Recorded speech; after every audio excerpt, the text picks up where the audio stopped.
In order to add, edit, or delete ammo, click on the ammo section. You can choose different types of ammo you'd like to add. For this, we'll add handgun ammo. Go ahead and click in the top right hand corner of the screen.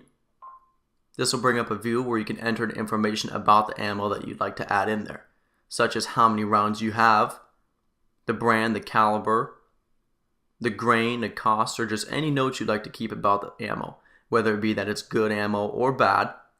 We'll enter the rest of this information later.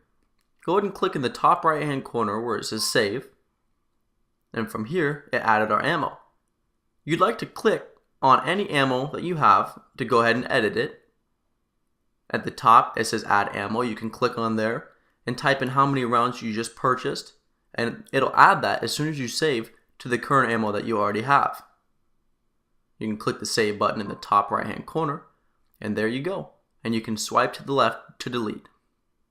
Go ahead and press back and you're back at the home screen.